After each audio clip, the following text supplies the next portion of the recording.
English translation, 257th. Contact, Monday, 3rd February, 1997. Eduard 0 and 03 hours. Ah, what joy, my friend. Welcome, Ptaah.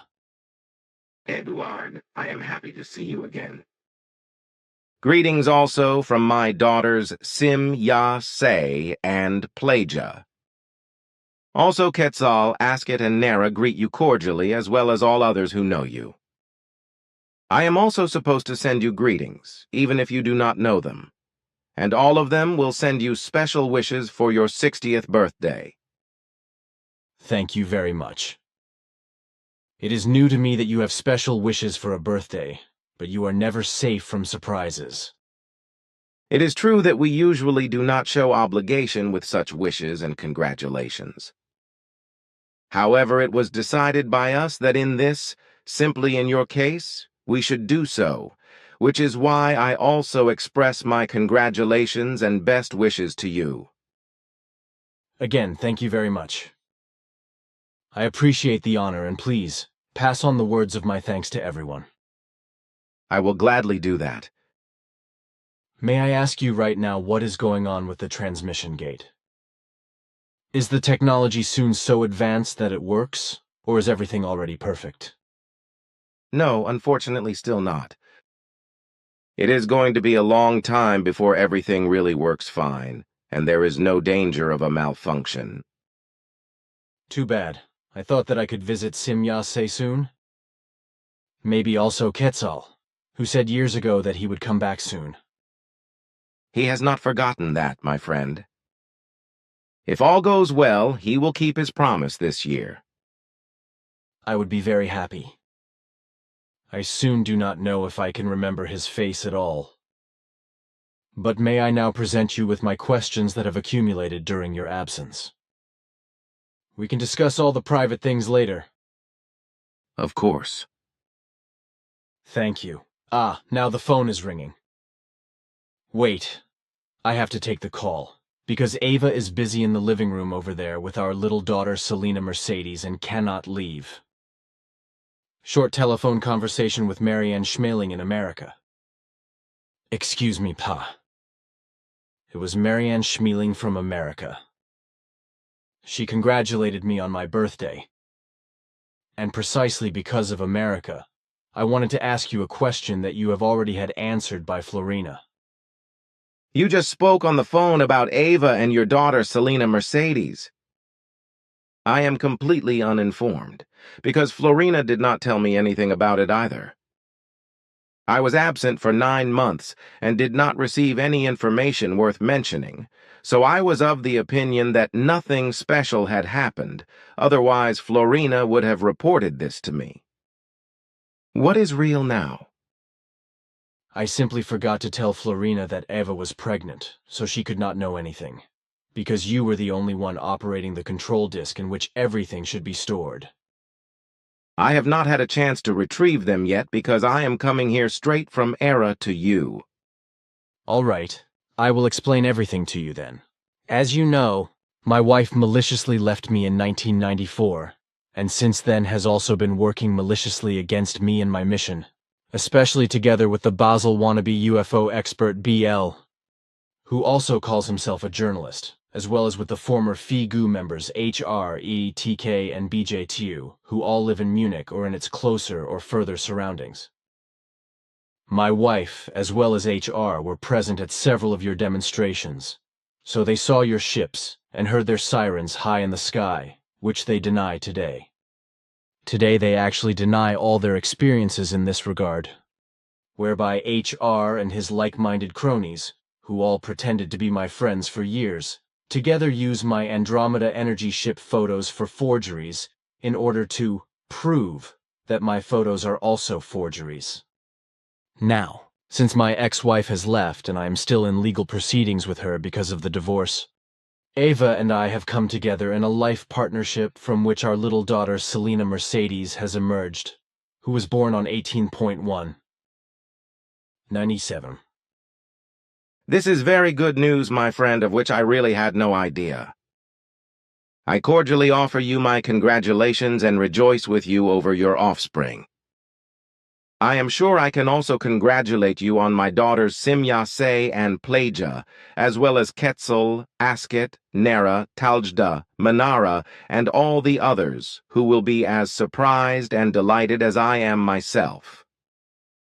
This is really good news. Thank you, Ptaah. Thank you very much. But can I start with my questions now? Of course. So, through Florina, I let you ask how we should act towards the Americans in the future regarding our mission and the information system.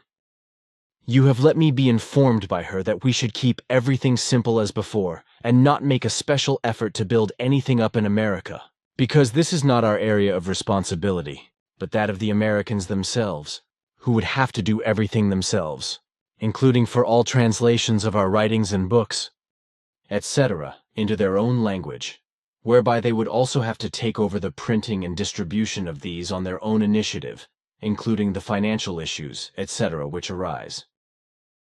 According to Florina's statement, however, we should only be concerned for our friends and acquaintances in America, and for those who are really interested, and only reach out to them. But we should not do anything else. That is correct. You know that we have no interest at all in you making efforts in America in our cause as well as in your mission, because the initiative in this matter must come only from the Americans. You are also aware of the other reasons why we distance ourselves from America. We made a pointless attempt to get in touch with the American government. I know, on the one hand, this attempt, where you sent a letter to the American government through me and via EL from Flagstaff in Arizona, was a response to haughty demands that you could not accept, which is why the connection could not be established. And on the other hand, there are the underhand American efforts to cover up everything concerning UFOs and extraterrestrials and secretly use them for military armament as well as for the exercise of military and political power. In addition to these facts about aliens and their aircraft, etc., it is also true that the majority of the major political and military Americans, as well as a certain part of the population, are conceited, profit-seeking, self-opinionated, and lying, while many other extremely negative aspects are added, such as the inhuman demand and practice of the death penalty, and the completely false sense of peace and freedom, etc. This corresponds to the given facts.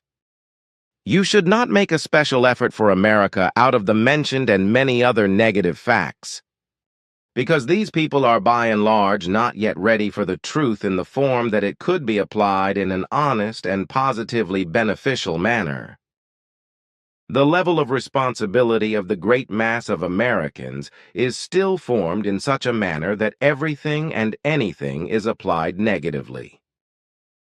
For these reasons, you should not make a special effort for America, but only shake hands with those who honestly and willingly ask for it, honest friends, acquaintances, and honest interested parties. We will, of course, keep to this, even if it is often very difficult to separate the chaff from the grain. By the way, from this month on we are on the internet. We exchanged some private words about it last May. Doing this step was good. Worldwide communication is becoming increasingly important. That is what our group members thought. Christian Freiner is, by the way, the man who manages the whole thing. But now something else. You told me years ago that BSE, or mad cow disease, could be transmitted to all mammals.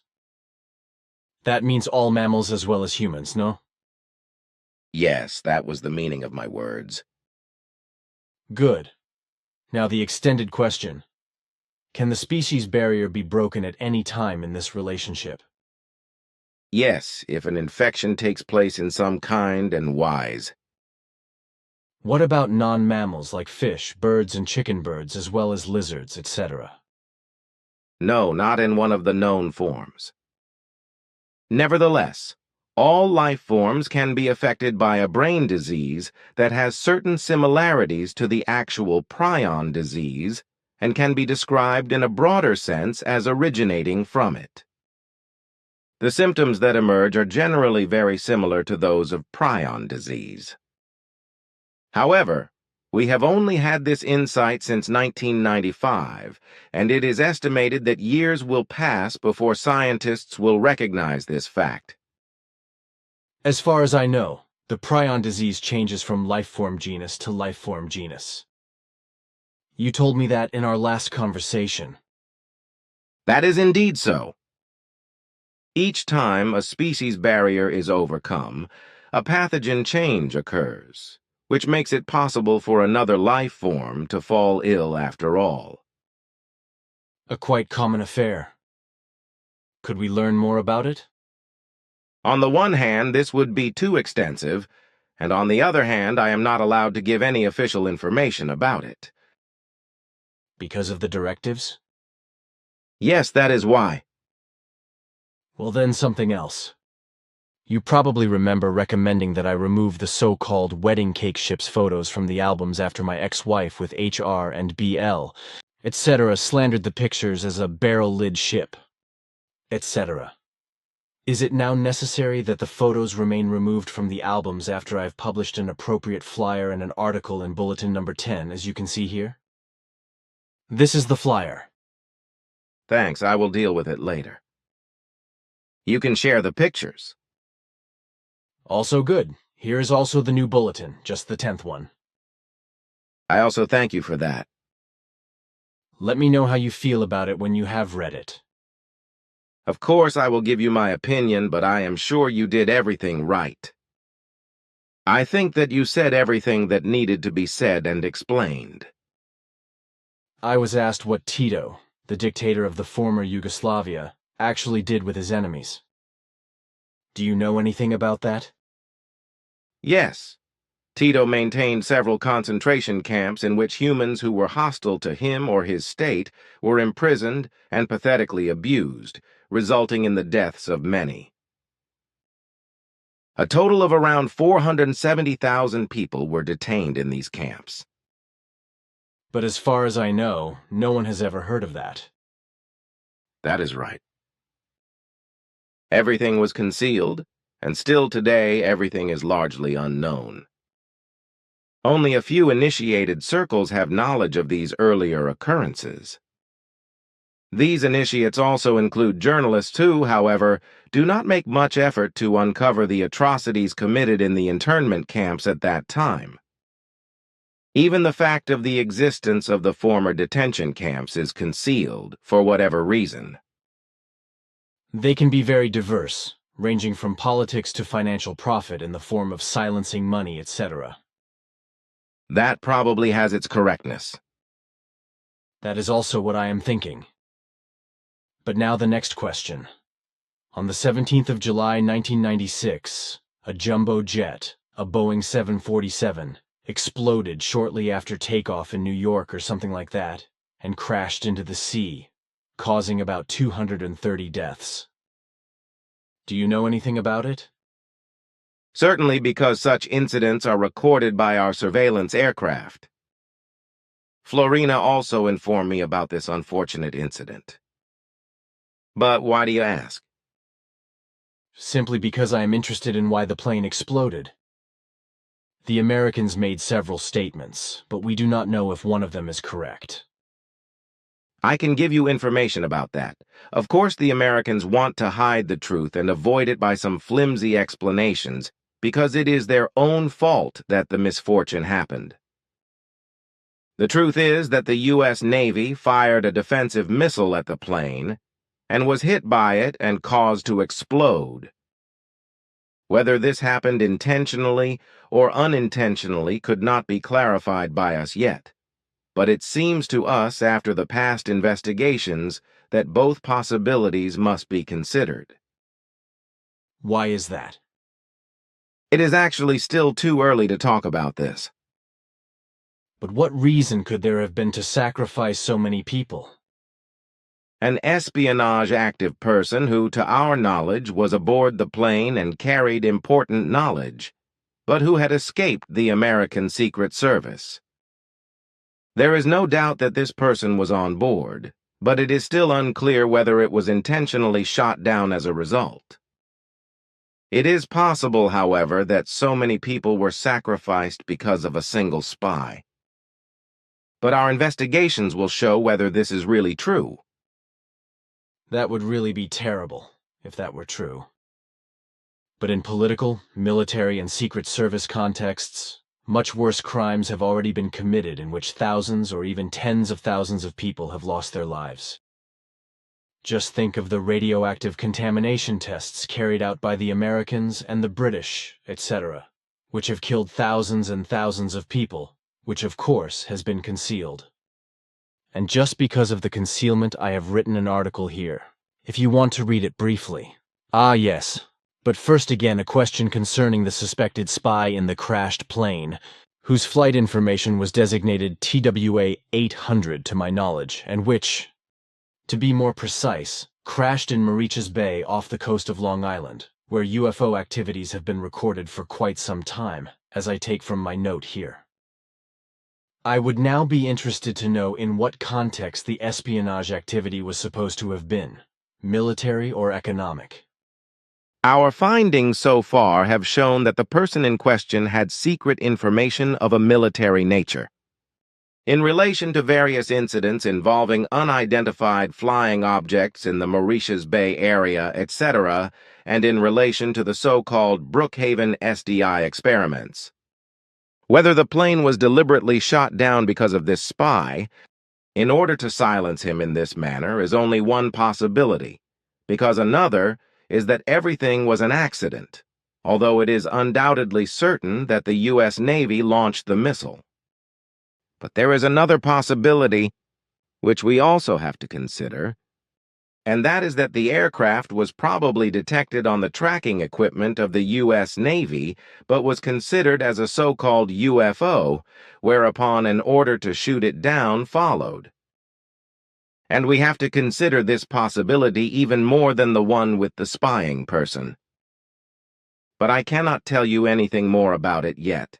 But I have to wait and see what the research of Florina's group, which handles everything in this respect, will show. All sorts of things. If you know the facts, can you find out what the research has revealed? Of course, because no secret should be made of it, since it is an incident that has a criminal background, if our previous investigation should prove to be completely true. Let me ask you a question about the continued secrecy of certain facts of events that you have explained to me over the years, and for which you have urged me to remain silent. Am I allowed to speak freely about all things, or not? You may speak freely about those matters, dates, and facts that we have allowed you to name. All other facts, however, you shall keep under lock and key within yourself. So everything stays the same. And of course, I will follow your instructions and name only those things I may speak about without hesitation. Then I would have another question now, which refers to the coming and appearance of extraterrestrials who have no connection whatsoever with you and who should actually make open contact with Earth humans. Can I find out, for example, when this time will really be? The date once mentioned to me has become obsolete because things have occurred with Earth humans and in their politics, which made the appearance of the extraterrestrials impossible. The time is relatively close according to our terms, but for certain reasons I will not name the more exact time, because thereby steps could be taken by the Earth human, which would thwart everything another time. If, however, you only want to have the information for yourself, then I will gladly give you information. No, I just officially asked the question because I want to consider our conversation as an official contact report. Then the question should only be answered in such a manner that no exact dates are mentioned. It must therefore suffice if I say that the time is relatively near at which people of an alien world will appear openly on this planet. After which you will finally withdraw, as you have always assured. That was always the meaning of our explanations in this regard. Your concepts of time are of course different from ours here on the Earth. So your word is a broad concept if you say that the time is already relatively near, when official contact between extraterrestrials and terrestrial humans can be expected. The time is really not very far away anymore. The only question with the expected contacts is whether the military, secret services, and governments do not recast the public appearance in such a manner that the public is misled and the real facts are not falsified and concealed again, as this was handled with regard to previous incidents of a similar kind with extraterrestrial flying devices, ships, and beings of foreign worlds. Besides you, Ptaah, and the members of your Federation, there are also other alien beings visiting our world, whose flying devices, ships, can be observed here and there. That is correct, but not our concern, because we do not maintain any contacts to these very rare aliens, just as we do not maintain any contacts to Earth humans. In physical as well as telepathic form, you are the only human on the Earth who has maintained contacts with us for years, as we have often explained. Earlier contacts with Earth humans are excluded, however, as you know, because such contacts actually existed at times. However, these were terminated very early. So the situation today is that all those who claim to be in telepathic, physical, or in contact in any other manner with any spirit, beings, or physically existing people of our race are liars, deceivers, charlatans, or delusional. For many years now, you have been the only human on Earth who can say about yourself with a clear conscience and truthfulness that you are in physical, spiritual, telepathic, and spiritually fine-feeling-based contact with us. I know that, because you have truthfully already said that often enough. But all the swindlers, the delusionally sick ones, and the cheaters do not concern themselves about that, just like the charlatans and the liars also do not. Which unfortunately corresponds to the truth. Also, in relation to Ashtar Sharon, a lot is lied about. Again and again, people come to us who still believe in the nonsense that he still transmits messages to the Earth people and intends a rescue of his followers on the Earth. People simply do not want to accept the truth that this Athar Saran, as his real name was, which was erroneously interpreted on Earth and changed into Ashtar Sharon, was eliminated already years ago in the Dal universe during his criminal fighting actions. Consequently, also his spirit form and his overall consciousness block are no longer present in our Dern universe. Lies, swindle, fraud, and delusions of all kinds unfortunately very often have a very long lifespan. Therefore, it is not surprising that even the most incredible Ashtar Sharon stories still circulate as strongly as in former times. And it is not surprising that new delusionally ill ones, liars, fraudsters, charlatans, and swindlers appear again and again in this regard, because with such untruthful things, a lot of money and other profits can be made on the Earth with believers who respond to them. A fact that also applies to the so-called UFO contacts, that is to say, to the alleged contacts with extraterrestrials. Let us ask a question concerning the ancient Earthlings. Did they also act as primitively and dumbly at the appearance of extraterrestrials, as it is the case with today's humankind? Particularly even with the military, the secret services, and the governments, as well as the sectarians? No comparison can be made in the matter of military, secret services, and governments. Where people acted abnormally, there was actually the delusion in play by which Earth foreigners were judged either as devils or as gods.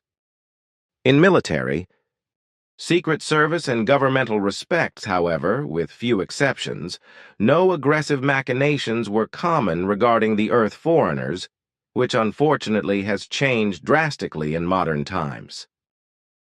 Certain humans have become dumber instead of more normal.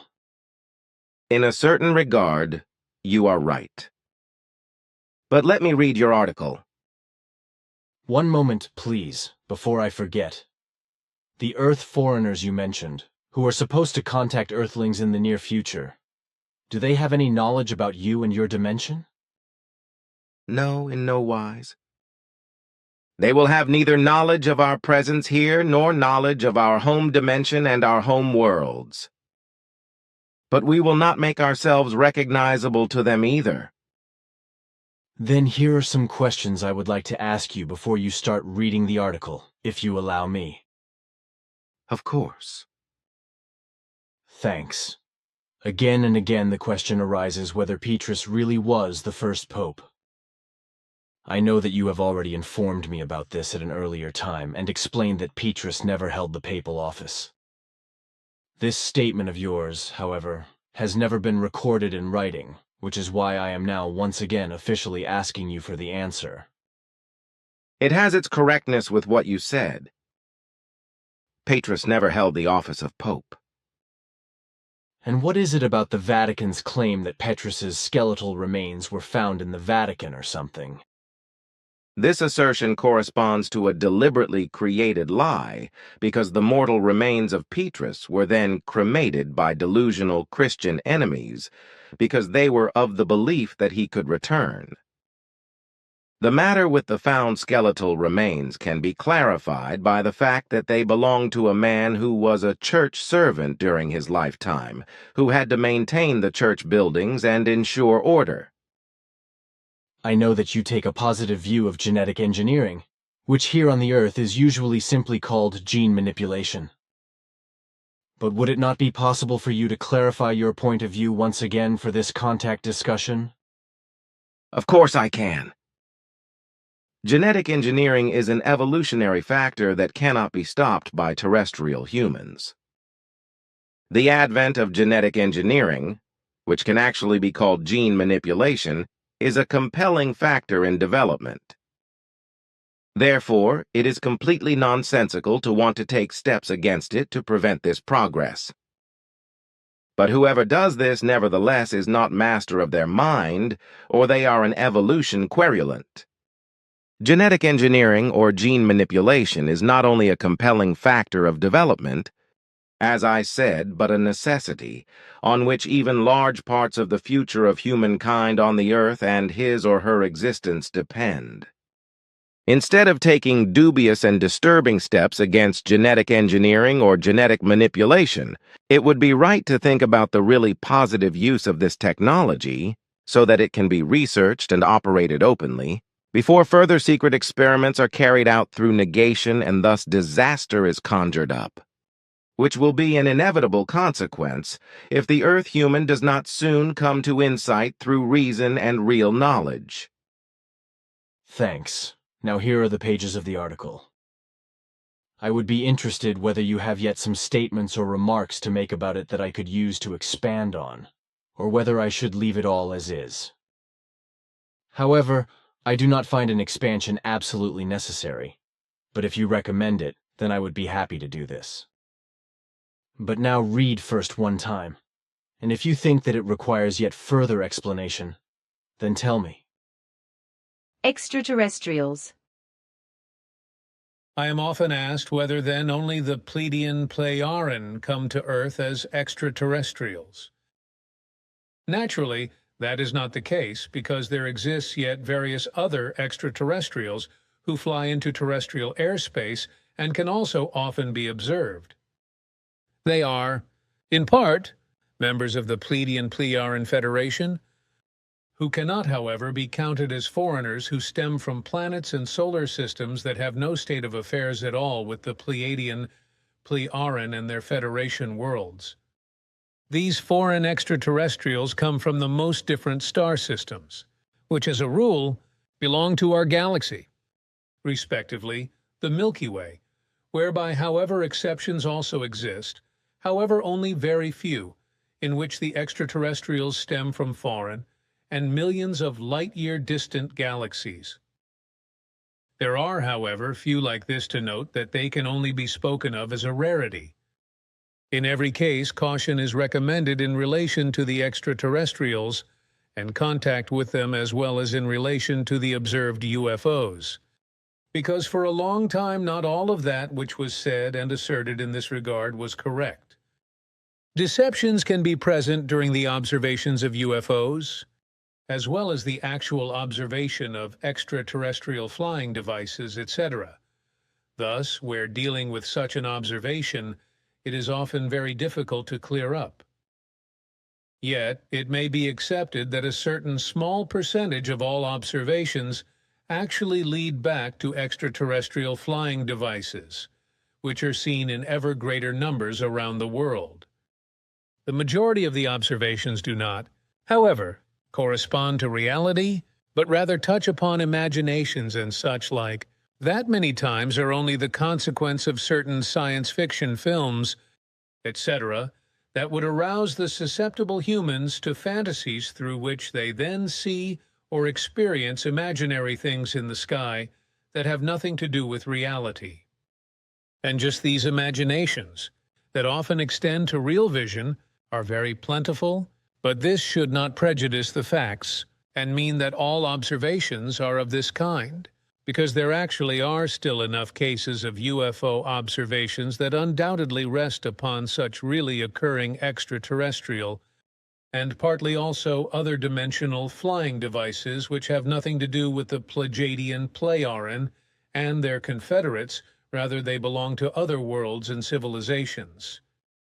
Current regarding the contacts with extraterrestrials, the circumstances are partly the same as with the UFO observations, in the form that a fantasy is called forth, because actually, any contact with extraterrestrials occurs only in the most exceedingly rare cases, and as a rule, also only in an unintended form.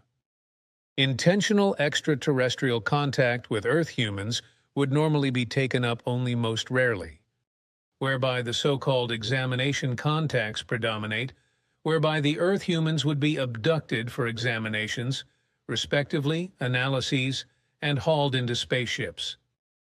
However, those examination contacts have nothing to do with the mass hysteria of the alleged abductions, through which they would inflict pain or steal sperm or the fruit of the wombs from abductees to breed a new species of human, etc. Many times these mass hysterias rest upon certain phobias under which the allegedly abducted ones suffer, as well as sleep paralysis visions and real vision, etc., that convey an impression to the beset humans that they have or have had an actual experience.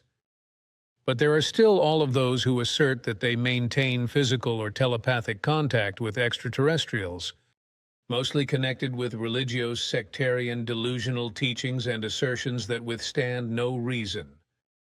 But in this matter, it is exactly these religious delusional teachings and assertions from which very many humans feel addressed, and which these contactees believe, who in truth are either prophet-obsessed deceivers, wigged-out sectarian fanatics, or simple charlatans, who, altogether, however, lead their believers around by the nose.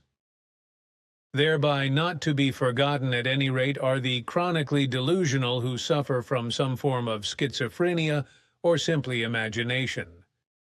Therefore, the greatest caution is recommended with extraterrestrial contacts in the sky, because too much about this are lies, deception, swindle, charlatanism and speculation, etc., whereby also the truth-despising efforts and falsifications as well as disinformation machinations of the governments are implicated through the committal and establishment of unbelievable lies, slanders, falsifications, and trickeries in the world to veil the truth, to contradict, and to deny. The Roswell UFO crash is just one of many inglorious examples. Naturally, not all terrestrial governments and military work in this slimy way, but there are many.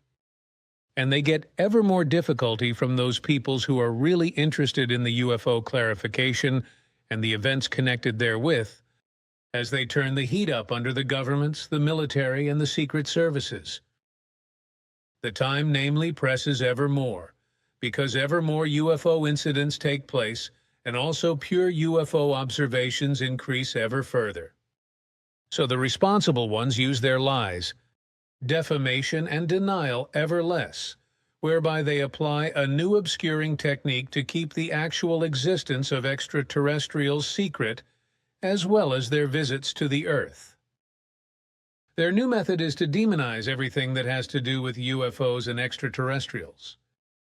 That, thereby, also serves to hinder the coming about of contact with extraterrestrials and civilians, because that can no longer be controlled, and because, as a rule, civilians who are not bound by a military or Secret Service security status do not shy away from making such experiences and events openly known.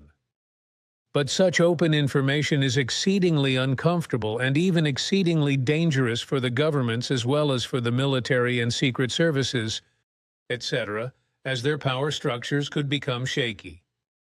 Of this, it was already clear to a whole lineup of authorities as well as their military and secret services in the First World War because, over the battlefields of Europe, UFOs were observed whose appearance was kept secret, however. It went the same direction in the Second World War as the Foo Fighters surfaced everywhere. Indeed, it was already firmly established by the military and secret services and highest government positions by the First and Second World Wars that UFOs were of extraterrestrial origin, yet the secrecy was still maintained. The facts of the extraterrestrial origins of flying devices was recognized in America through the observation of a landing of such an object, where 4 unusually clothed humanoid beings disembarked, collected some plants in the vicinity, re-entered their device, and flew away. The observers of these events were 2 members of the military who, coincidentally, were in just that area while on vacation.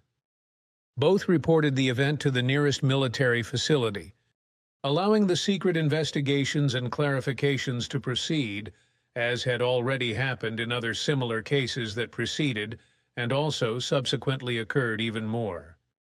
But everything happened under the strictest non-disclosure.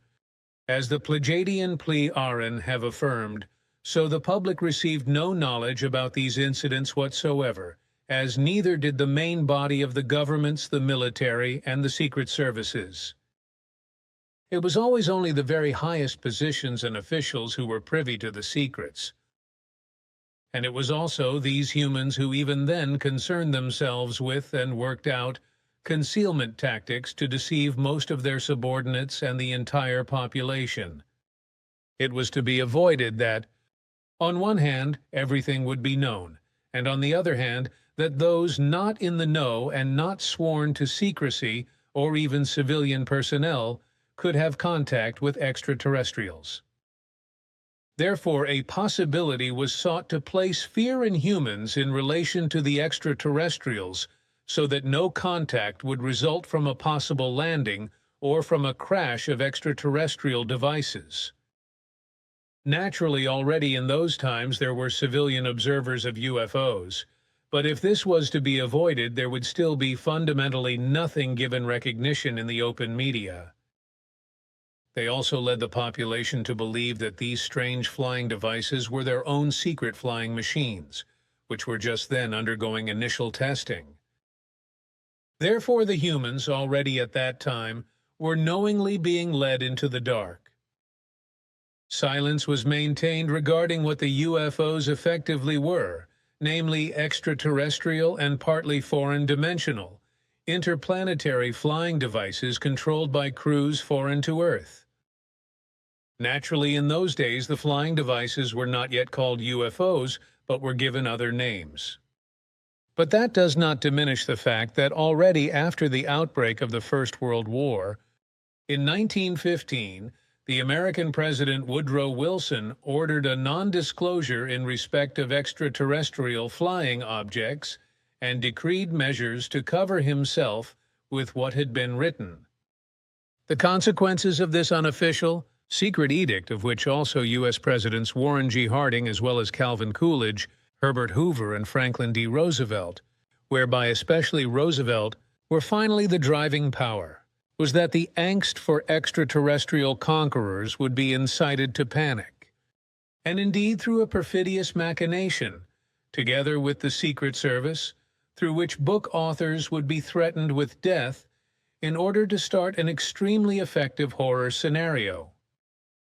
U.S. President Harry Truman was then also later drawn into the conspiracy because he even cooperated as the highest-placed observer of UFO crash sites.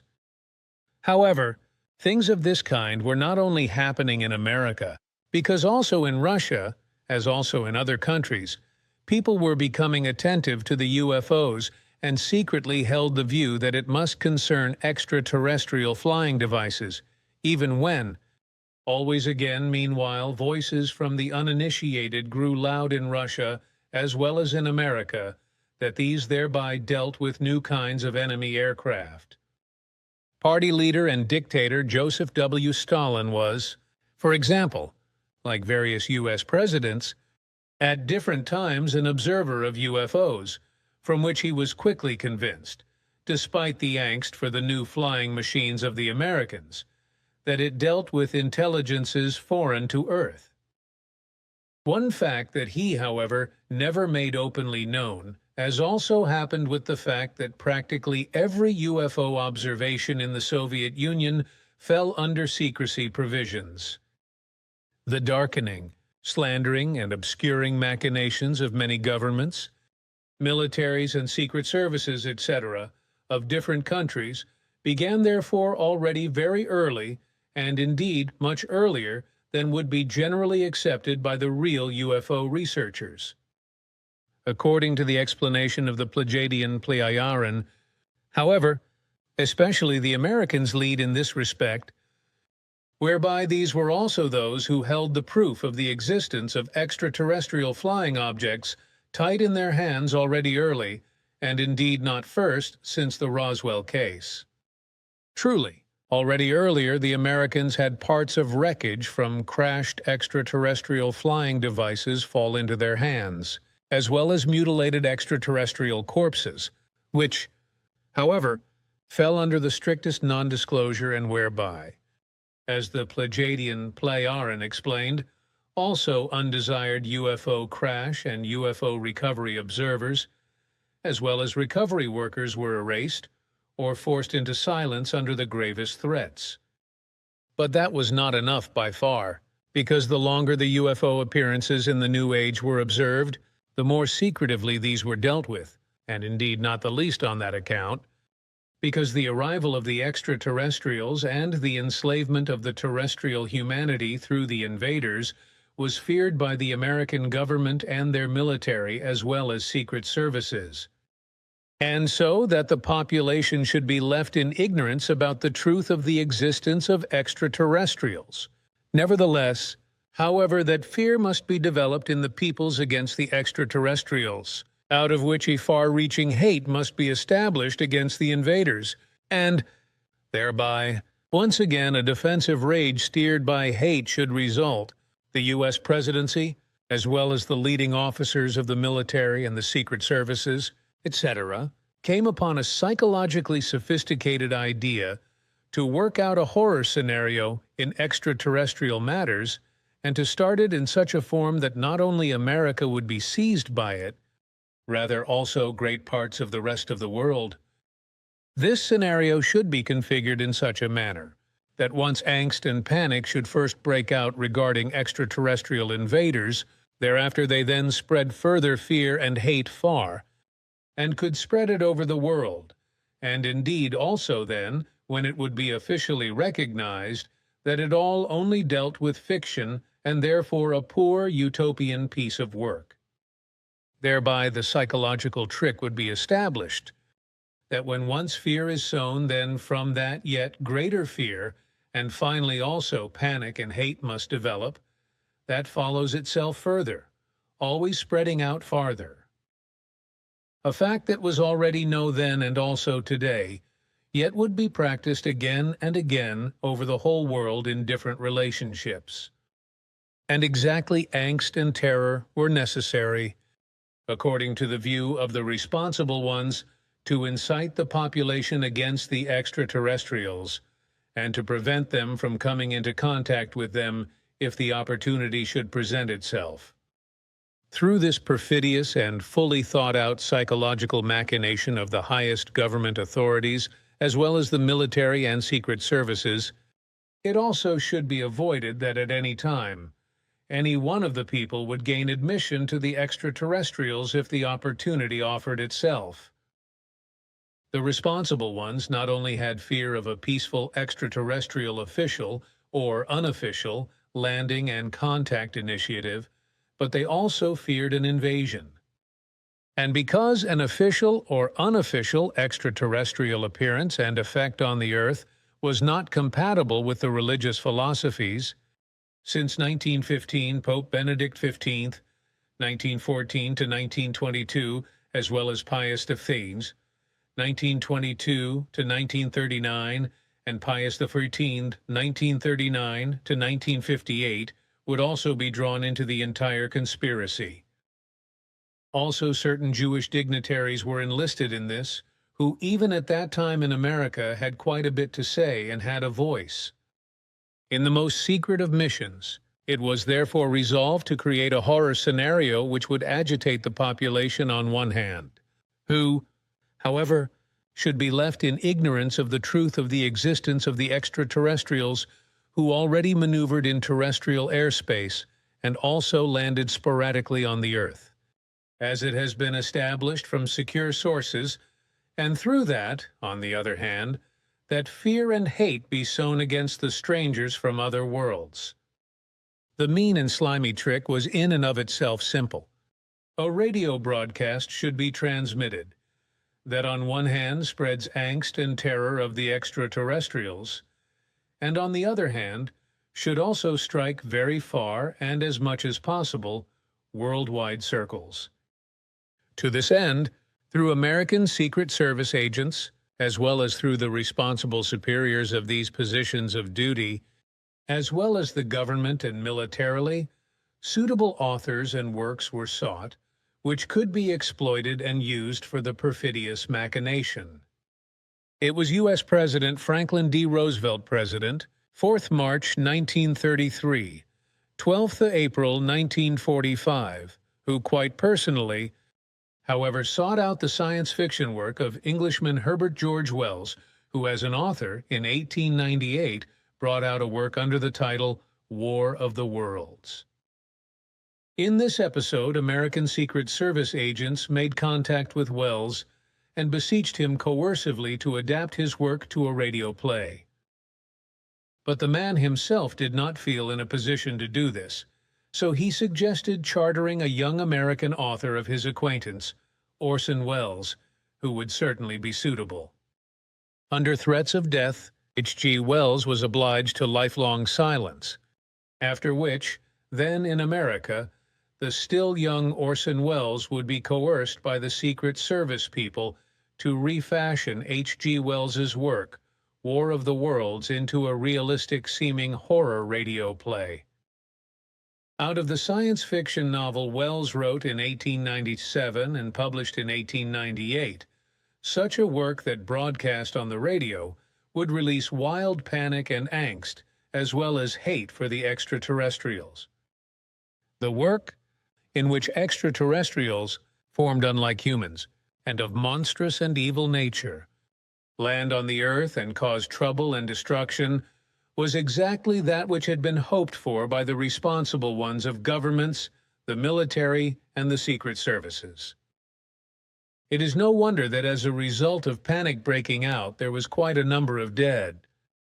With the broadcast of the horror play, the goal of the government, the military, and the secret services was achieved because from then on fear, and also a certain hate, prevailed against the extraterrestrials of the kind and form, as well as the sense that was also always desired.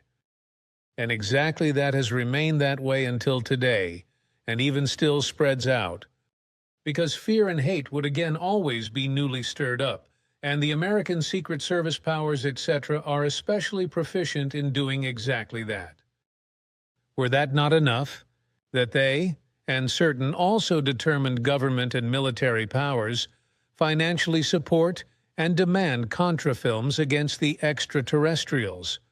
No, they do not shy from simulating all kinds of horror events, like, for example, abductions by extraterrestrials, as well as human and animal mutilations, and so on and so forth.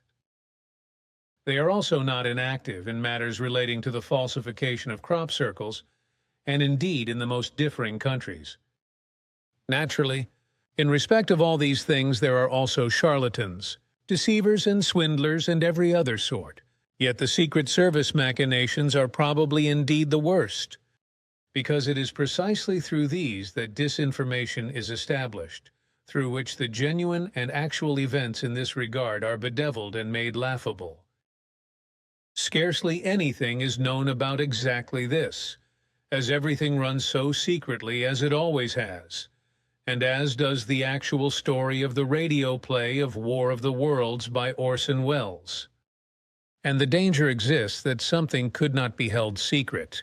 Then the responsible ones of the government and military as well as the secret services do not shy away from bringing the witnesses to silence under death threats or through an otherwise erasing, like for example through elimination or through a consciousness-stupefying brainwash and psychoterror and so forth. Herbert George Wells, who died on the 13th of August 1946, also knew that, as did Orson Welles, who departed this life on October 10, 1985. Neither left behind any indications about the true incidents regarding the radio play, as they correctly feared that their families, friends and acquaintances also could be vengefully persecuted after their demise by the Secret Service people and the responsible ones of the government and military. And that I now do not hold my tongue about that which the Pleiadian Pleiaren explained to me in regard to this. What comes of that remains to be seen.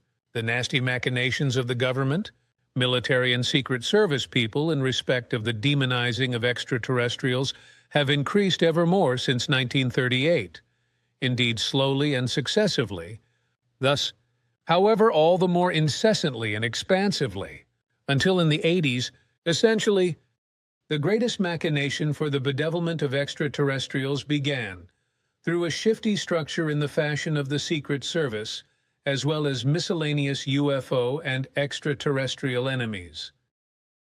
Stories came about like the ghastly human and animal mutilations, the theft of human babies and the impregnating of terrestrial women through foreign visitors from outer space. Horror stories were also disseminated about subterranean laboratories and the inhuman experiments taking place there. Were that still not enough? Because the angst of the extraterrestrials wreaked even worse blooms, like, for example, it would be asserted that women impregnated by aliens would, after some months, have the baby growing in the womb snatched out to be allowed to finally grow further in a fluid-filled incubator, etc., in order to breed up a new humanity, etc., using these hybrid children. A further horror story was that the Earth humans would be abducted in order to take their genetic material that would be necessary for the extraterrestrials' further breeding of humans, who would serve as, so to say, nourishment providers, because the evil foreigners from out of the depths of space supposedly nourish themselves on human blood. Similarly, it would also be asserted in respect to the animal mutilations in America, whereby the related far-fetched feeble-mindedness that namely beef blood demonstrates a genetic relationship with human blood. Therefore, the mutilated cattle would have their blood sucked out to store in the blood banks for crisis times, naturally through the evil extraterrestrials. Yet even that is not enough, because still many other assertions, slanderings and lies, and clearly to be recognized as feeble-minded, are put about, through which the humans are led into error and would be shifted into angst and terror, as has had manifold success, and certain mass hysteria has been released by a worldwide group of certain Earth humans, which also leads to feelings of hate, etc., what there is yet to say to the government, military and Secret Service people, and to the nonsense already bordering on idiocy, and out of the sight of the rational human understanding of everything, may be said with the words of renowned and experienced UFO researcher and Magazine 2000 commentator, Michael Hazeman, who, together with Ingrid Schlotterbeck in Magazine 2000 editorial number 6, 1996, Octanavis, writes the following: The U.S. government, So asserts, for example, the ex-Marine officer William Cooper, has made an evil bargain with the extraterrestrials, space technology in exchange for land and humans. At the start of the 70s, one first comprehended just how devilish the visitors really are, and only since Ronald Reagan would one react, building this Star Wars system as defense for Earth and humanity against sinister extraterrestrials. A clear message lies behind it. How good that we have the military which is powerfully armed to defy the evil aliens. So the arms race towards the end of the Cold War still had its sense and purpose, and even this message is conveyed by a film that exploded all box office records. The already now most successful film of all time is called Independence Day, the alien apocalypse of the Schwab, Southwest German, Roland Emmerich. And it concerns itself naturally with the salvation of the best of all possible worlds, the USA, which is threatened by the space devils. But all these horror scenarios have absolutely nothing whatsoever to do with reality. One almost attempts to establish an AADL, an Alien Anti-Defamation League.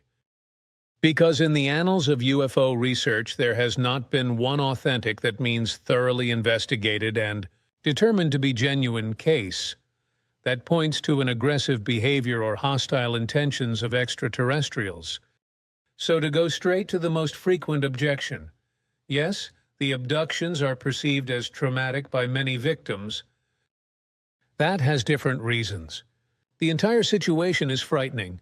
The fear of the unknown, medical procedures that are sometimes also painful, the complete lack of emotions of the visitor, the feeling of being helplessly extradited, their utter alienness that is often interpreted as ugliness. We do not know why the abductions take place, whether out of scientific curiosity or, as many victims would explain, in order to establish a data bank of humanity in case we destroy the Earth. Now, medical examinations on the Earth are also often painful. Many abductees have the feeling of having made themselves available unconsciously or in a past life and draw benefit from this expansion of their consciousness. Clearly negative the abductees are therefore not at all. Yes, airplanes have crashed that have chased UFOs. But that has various reasons. One pilot hunted after a UFO so long that he ran out of fuel. Another attained too great an altitude, becoming unconscious.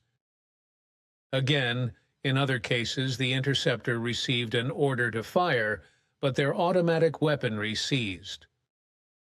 In one case, already diffused rockets exploded when still in the jet. The aggressor was killed by his own weapons, but not by the visitor. There was a case in Brazil in which a farmer shot at a landed UFO. He was struck by a ray which paralyzed him for an hour. He could subsequently move normally. Yes, there are humans who have come very close to UFOs and have suffered radiation damage. But those are cases that can clearly be classified as accidents. On the other hand, terrestrial militaries have fired on UFOs all too often, and in some cases even shot them down. There never was an act of retaliation, as is usual on Earth. Just compare the ghastliest descriptions of alleged UFO witnesses with that which we do to other creatures or even our fellow humans. How have we, as we landed in America, behaved with the technologically inferior Indians? How many Africans did we drag off into lifelong slavery? Didn't the Bosnians previously reciprocally massacre their own next-door neighbors? To which bloodbath does a tribal feud lead in Rwanda? Or think of the acts of horror in the Soviet Gulag or in Red China. Who now says they are merely the others, then be asked, was not the death factory of Auschwitz a German invention? And exactly that indicates which mechanism stands behind the alien panic. We measure them with our rulers. We project our behavior pattern onto them. We fear that they will deal in precisely the same manner that we would deal with technologically inferior peoples and other living beings. They are our projection screen, our mirror image. If extraterrestrials wanted to rule the Earth, they would have long since done so. They certainly would not have waited until we improved our defense systems.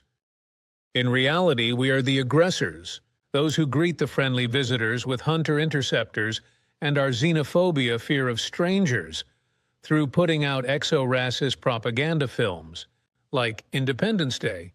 As the expression imparts, note from Billy. The question about these demonizing efforts against the extraterrestrials is whether the American government, military and Secret Service type machinations are behind it. As with War of the Worlds from Orson Welles, in order to newly stir up, and this time in a worldwide mass, angst, panic, and hate in respect of the visitors from foreign worlds. And their answer, messages of concern about our behavior, thereover, that we destroy our unique home planets. According to the ethical measures of Buddhism, the bodhisattva qualities apply to today. A bodhisattva is one who has long achieved enlightenment, but has sworn to reincarnate until the last living being is redeemed. One recognizes two qualities in him, wisdom and empathy, and thereby that he lives ahimsa nonviolence. That means that he has renounced the practice of retribution. Your article is good and all clarifications conform to the truth. The explanations from Michael Hesemann and Ingrid Schlotterbeck are also to the point. Do you therefore mean that I can publish the article like that? That is my meaning, yes. Well, then a question about the alleged appearance and official landing of extraterrestrials on the Earth. Some people claim that on 27.3, 1997 extraterrestrials should officially land on Earth. Do you know anything about this? We know these erroneous assertions, which are nothing more than bare nonsense, and which are connected with the Hale-Bopp comet, which is also known as Nibiru, or Nubiru, or Eunice, on which gods live and should now return to Earth. You explained all this to me years ago. So everything is nothing but baloney and nonsense that is talked about the comet and the alleged official landing of extraterrestrials on the Earth. I would also have been surprised if it had not been like that. Unfortunately, we have so many crackpots here on the Earth. And unfortunately, even more misguided ones who believe all the nonsense of these crackpots. Furthermore, there are still many conscious liars, cheaters, swindlers, and charlatans who take advantage of the New Age madness of the believers and make horrendous profits out of it. Unfortunately, that is the truth. It goes to the year 2000 and there it is.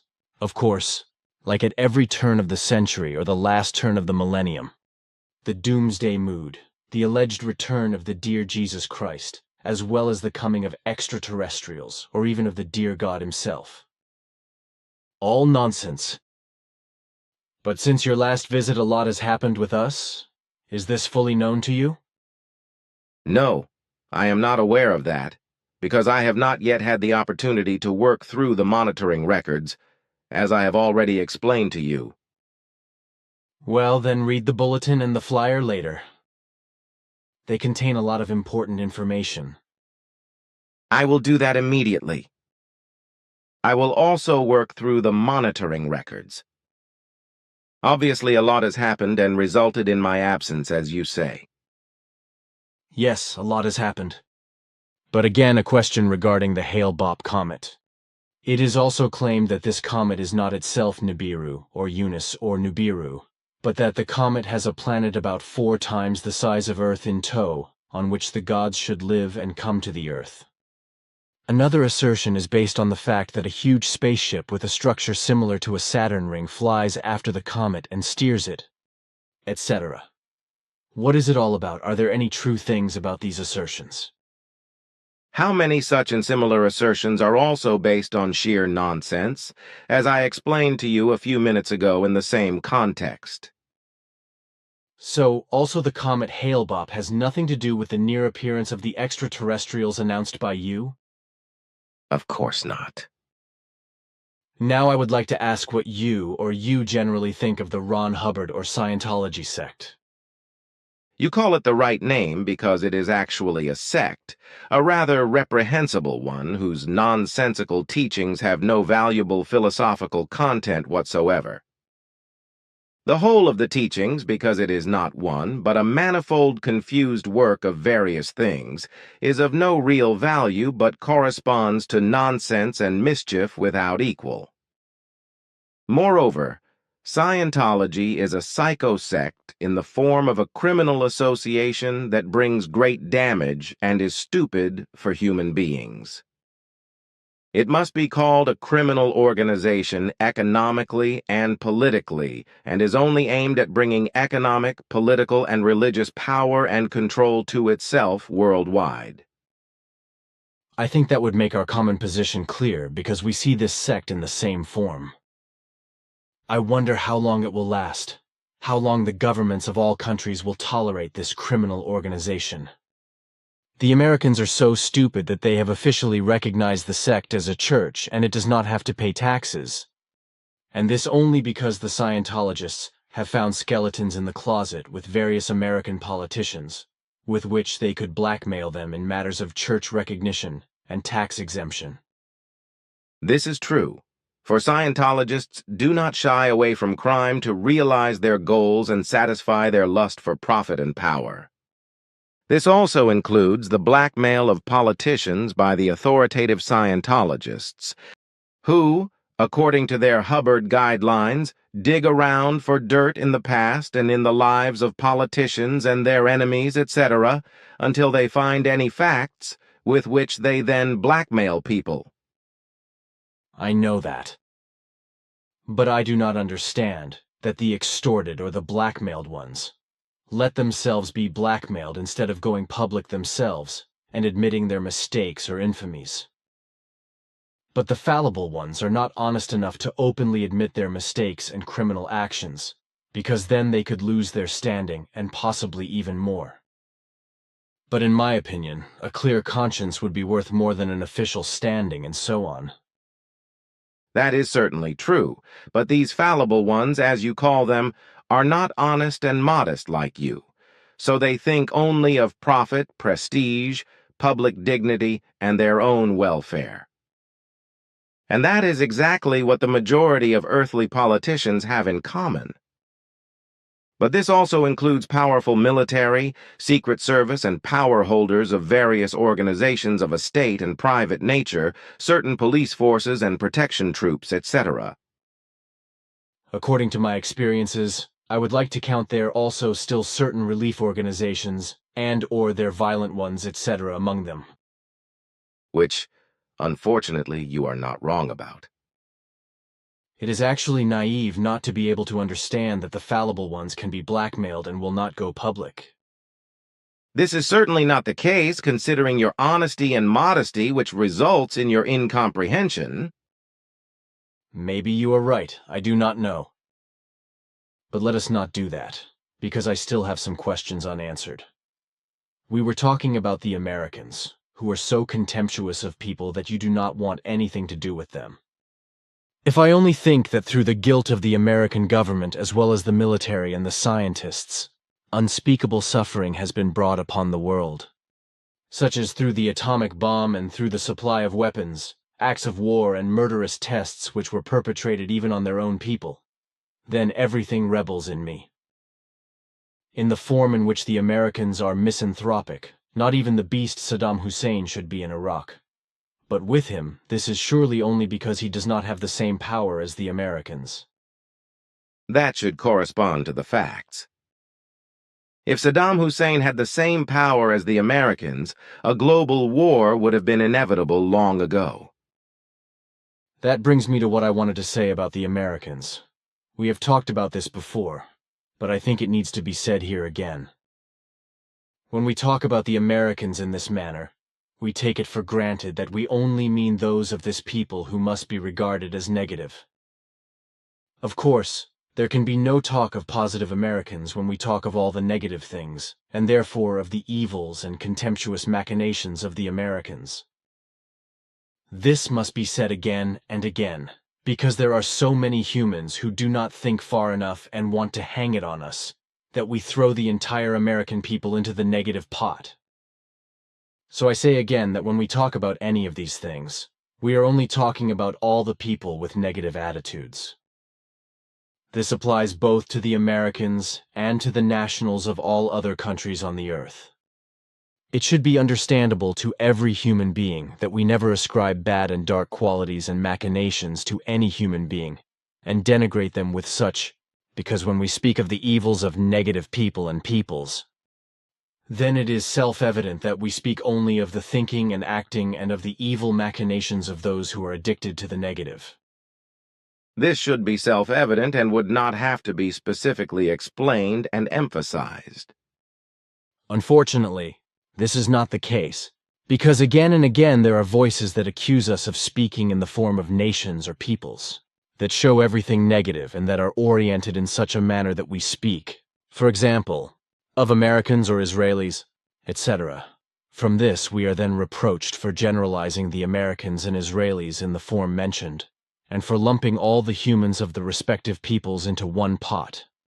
Which is nonsense, of course, because we speak only of the really negative human beings and point out their inhuman machinations. That we have to mention and explain especially the positive people, that they of course have nothing to do with those who are negative on the whole. That is really superfluous, because in every country there are positive as well as negative human beings, and the positive ones must not be denounced, because they do not do anything wrong. That is correct, and should be understandable to a person of intelligence-based understanding. But please read this article, neither acid nor stress, but a bacillus. The article is interesting with regard to the fact that the Helicobacter problem was finally recognized in large parts. You told me once, or was it Quetzal, that most gastrointestinal diseases would be transmitted to humans by flies, by these critters depositing pathogens on fruits and vegetables as well as on other food, which humans then eat. The same happens when flies run around on cups, glasses, bottles, knives, spoons, forks, etc., inevitably depositing pathogens that people then eat. According to your explanations, flies are the greatest evil in this relationship, and thus also the most important carriers of gastrointestinal diseases. But what about the infection speculations mentioned in the article? Is there anything to it? With regard to the transmission of Helicobacter pylori, the speculations are correct. However, it is not mentioned that the disease can also be transmitted by kissing and the like. Also, no word is given to flies as the main infectious agents. There is also no mention of the fact that Helicobacter is responsible for various severe heart diseases and other organ diseases and can already be transmitted to the fetus in the womb or, at the latest, to the infant through mother's milk after birth. Thank you for your execution. I have one more question that refers to the Hale-Bopp comet. Is this really the comet that caused excitement in Egypt about 3,600 years ago, and about which different things were written as Nibiru at that time, and which is also called Nubiru and Unis? By the way, I mistakenly wrote Uni instead of Unis in the bulletins. Uni is another world body in our solar system, which has nothing to do with the comet Unis or Nubiru, if it really is this one. It is correct that the Hale-Bopp comet is the comet Nibiru known since ancient times. Then again, a question about the appearance of the comet in this year, and the circulating assertion that the gods should return to the Earth with this comet. I have already explained in detail that all these assertions and speculations correspond to complete nonsense, as does the assertion that the comet is directed by the gods, or that the comet has any influence on the Earth or Earth humans or any other earthly life forms. Neither acid nor stress, but a bacillus, the common bacterium Helicobacter pylori, is considered the main cause of stomach ulcers. The principle no acid, no ulcer no longer applies. A few years ago, Helicobacter pylori HP, a bacterium, was pinpointed as the cause of stomach ulcers. Many human beings are infected with it, but only a few develop an ulcer. By Ruth Von Blair. A doctor who tests a patient for HP has great chances of finding it. In Switzerland, the infection rate is 30%. Among the over 60s, as many as 50 to 60% are carriers of this germ. However, HP only causes symptoms in the form of a stomach or duodenal ulcer in about 5% of those infected. Christoph Beglinger, chief physician at the Department of Gastroenterology at the Cantonal Hospital Basel, therefore recently warned at a media seminar organized by the pharmaceutical company Abbott. The detection of an infection with Helicobacter pylori is not a diagnosis and alone does not justify antibiotic treatment. In developing countries with poor sanitary facilities, practically all children over 5 are infected with the germ. And once HP has taken up residence in the stomach lining, it usually also remains there for life. It does not pass from the gastric juice into the blood, but it can be detected in stool, saliva, and dental plaque. Infection, speculation. It is likely that transmission occurs via stool in cases of poor hygiene, similar to hepatitis A, at best from mouth to mouth through the pre-chewing of food for small children, as is common in West Africa, or through the use of shared eating utensils. In our country, HP is also likely to find its way into children's stomachs via the chewed food moistened by the father or mother. Gastrointestinal specialists have occasionally infected their patients when they carried out tube examinations without gloves. And vice versa, patients became infected on examination equipment that had been sterilized carelessly. Human beings are considered the main, if not the only, reservoir for Helicobacter. However, it can also multiply in the stomachs of pigs and, at best, cats. Helicobacter is not a disease. Today, HP can be detected with a breath test that is simple and convenient for the patient. And this is apparently being done more and more often in doctors' practices, also when the patients have no complaints at all. If the test is positive, antibiotic therapy is also often initiated. P infection alone, however, without further symptoms that indicate a stomach ulcer, for example, is not a disease, and treatment is then a superfluous, expensive measure. It was emphasized at the media event. The situation is different if the patient is suffering from an ulcer.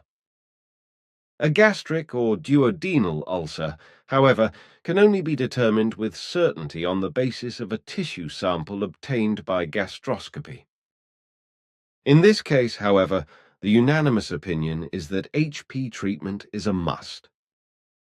Helicobacter pylori is not only almost ubiquitous, but also a survival artist. The bacterium hides in folds of the gastric mucosa and cannot be treated with antibiotics alone. That is why there is still debate about the best way to treat it. More than 3,500 publications have appeared to date. In them, about 40 therapy regimens have been critically described and compared.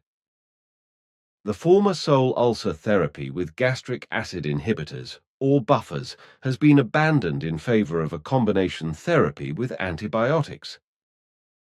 According to a 1994 consensus conference of the U.S. National Institute of Health, NIH, The treatment goal for all HP-infected ulcer patients is eradication of Helicobacter. Two so-called triple therapy approaches are preferred, either with a bismuth salt and 2 antibiotics, or an acid-inhibiting drug and 2 antibiotics. Bellinger prefers the therapy with the acid inhibitors because it also relieves the stomach pain. In addition, bismuth is not popular with patients. It blackens the tongue, and a total of 11 tablets would have to be swallowed daily instead of only about 5. In addition, the treatment lasts 14 days, whereas it is reduced to 7 to 12 days with the antibiotics and an acid inhibitor. Much fewer relapses. The therapy and course of ulcer diseases of the stomach and duodenum have been decisively changed by the discovery of Helicobacter pylori, explained Rainer Münch from the Gastroenterology Center at the Hirslanden Clinic in Zurich. The previously used treatment with acid inhibitors alone allowed the ulcers to heal, but 80 to 90% of the patients relapsed within a few years. If the Helicobacter is combated in a targeted way, these relapses are reduced to less than 2%. HP newly discovered. The first description of Helicobacter pylori HP is one of those scientific discoveries that, hardly made, was soon forgotten again. In 1892, doctors had observed unknown, spiral-shaped rods in the stomach under the microscope.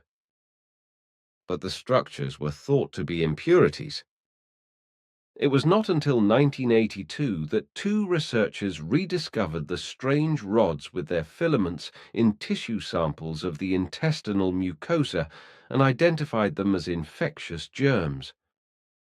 The scientists infected themselves with it in a self-experiment and were able to show that HP settled in their stomach mucosa. Because of its external similarity to a known intestinal bacterium, they initially named the germ Campylobacter pyloridis.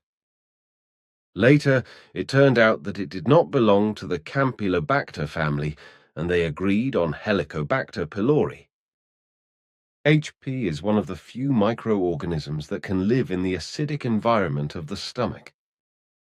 It produces an enzyme itself that neutralizes stomach acid. The earlier ulcer therapy, which consisted exclusively of acid inhibition, had probably additionally supported the Helicobacter in creating an environment suitable for it.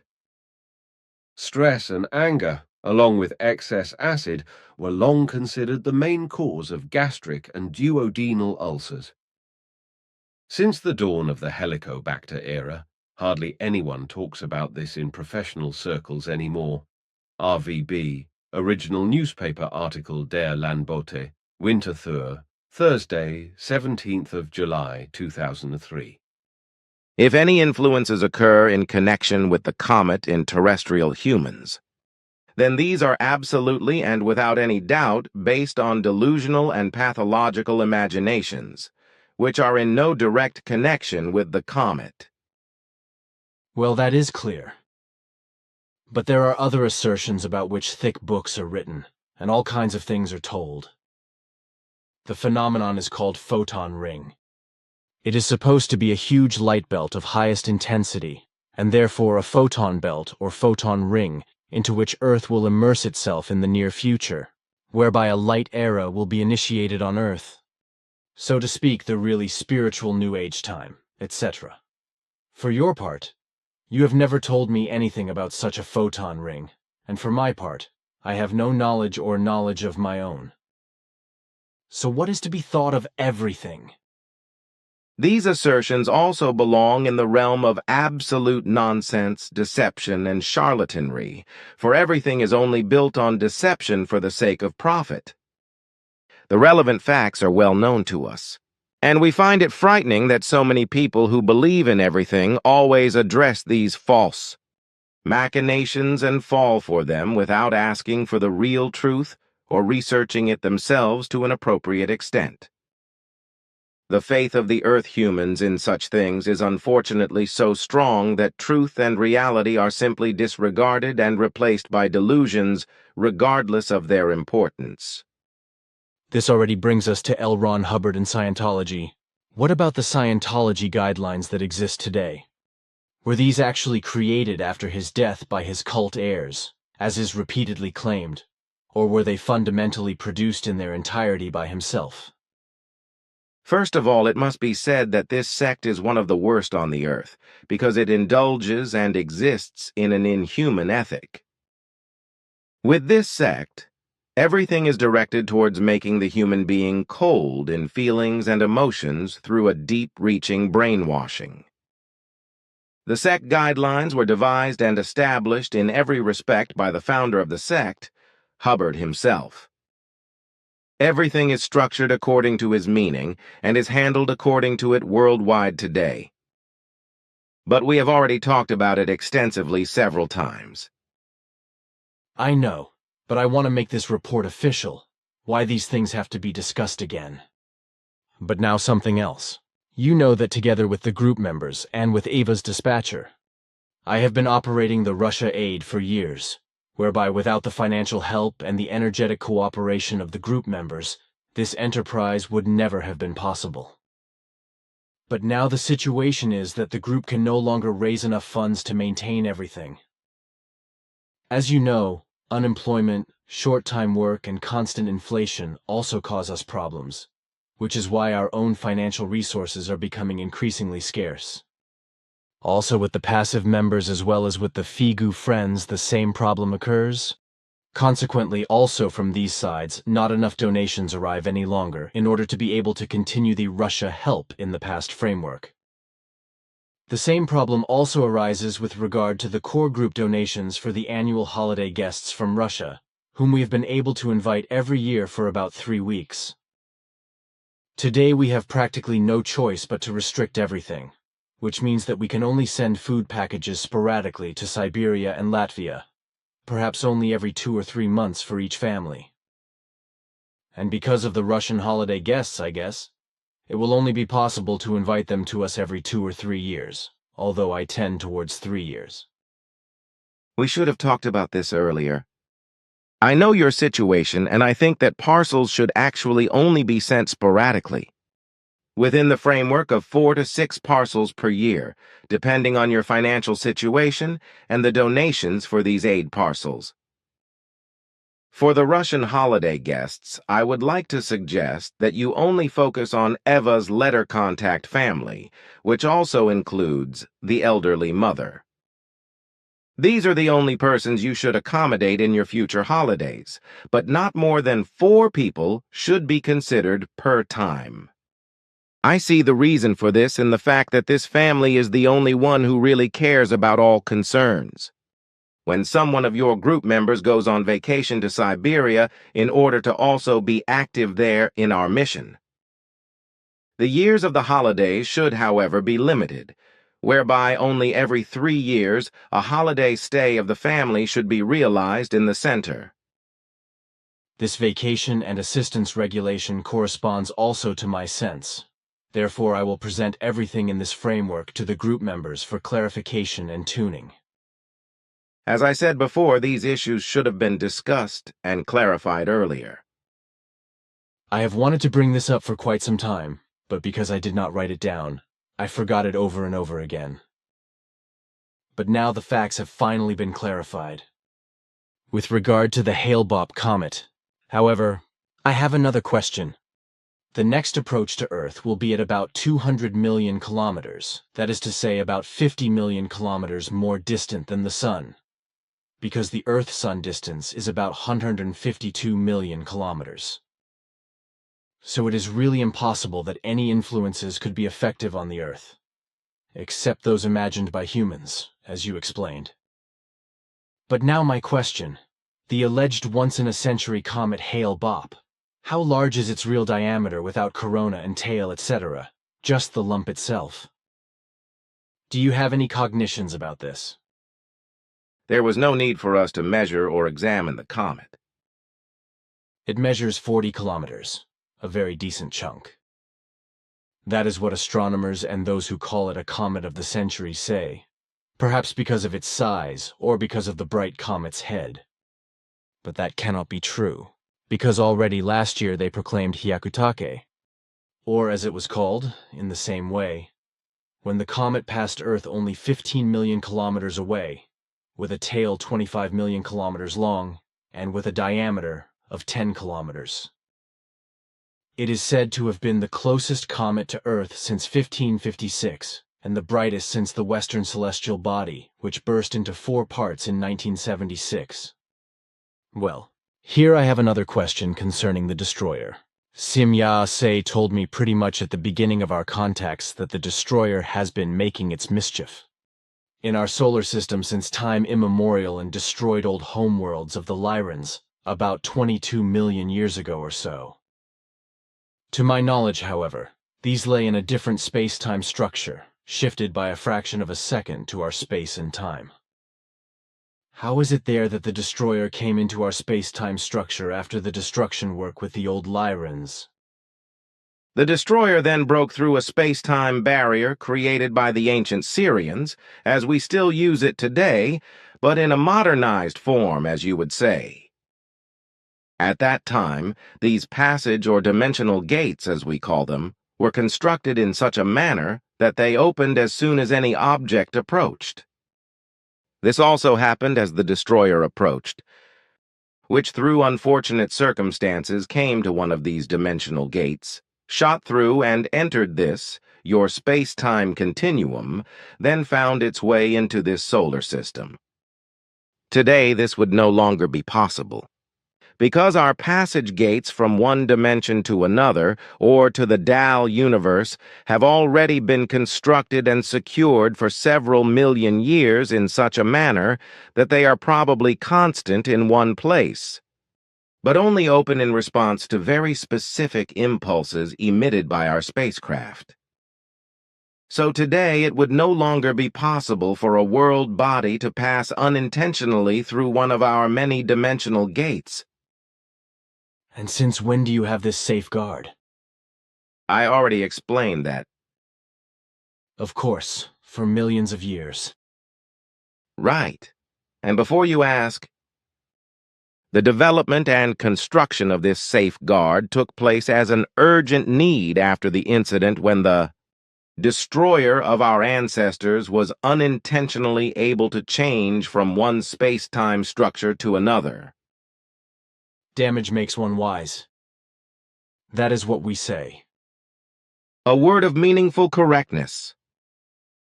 As you well know, in our world everything is going topsy-turvy in the entire economy, and bankruptcies upon bankruptcies are being produced. Everything seems to be slowly collapsing. The entire credit and finance economy is now geared towards nothing more than accumulating debt. And this not only among ordinary citizens, but also in all sectors of the economy, and even with governments. Everything is heading towards a collapse of a kind that has never existed before. An unprecedented collapse is looming on the horizon, which probably can no longer be stopped. And why all this? I think it is the fault of the so-called young dynamic forces, which have great and crazy ideas, design everything according to the most modern principles and stubbornly want to go through the wall with their heads. They have lost their sense of reality and live according to the principle, born to be wild. Born, in order to be wild, in a kind and wise through which all of humanity is rapidly approaching the final catastrophe. You have never heard that the human being is the blacksmith of his or her own destiny, and consequently, through his or her erroneous thinking and acting, determines his or her own demise, according to the word that the human being's destiny is the result of his or her own previous actions. The young have long since forgotten the thoughtfulness of the elderly, who thought about and thought through all that they had to do before taking action and possibly taking an absolutely calculable risk. Today, however, this is no longer the case, for young people think only superficially, in manners that are too risk-adverse and too short-sightedly profit-obsessed, which inevitably lead to bad and grave mistakes, which inevitably lead to the collapse of things. But it also leads more and more to the fact that the older people, who have already gained a certain experience and taken some paths in life and learned all kinds of things, are no longer desired, but are scooped away like old rubbish and put offside, although they would be the ones who could bring the cart stuck in the dirt back on a flat road. Is that true or not? Your words actually correspond to the sad circumstances. However, there would be a lot more to say. Quite apart from the fact that the machinations of the younger generations, who today have the rudder in their hands, as you once said, are not only destructive, but even criminal as well as selfish, antisocial, and egotistic in every respect. I just thought again about your answer about the Hale-Bopp comet, about your answer that there was no need for you to measure or examine the comet. May I ask, why not? This question could not be left out either. Well, I will answer you and give you the necessary explanation. So far, there was no need for us because comets of this size, like Eunice or Hale-Bopp, do not mean anything special for us, and on the other hand, they do not pose any danger for the Earth. If there were a danger for the Earth, then there would also be a corresponding need for us to deal with it more closely. I find that strange, because otherwise you will investigate everything possible and impossible. My statement does not aim to prevent us from dealing with the comet in the future in order to record all its data. I want someone to understand you and your speeches. On the one hand, you say that you have no need to explore the comet, and on the other hand, you say again that you will do so after all. I explained to you that there was no need because there was no danger from the comet. In the future, however, we will very much be working on it to compile the latest data after the solar orbit.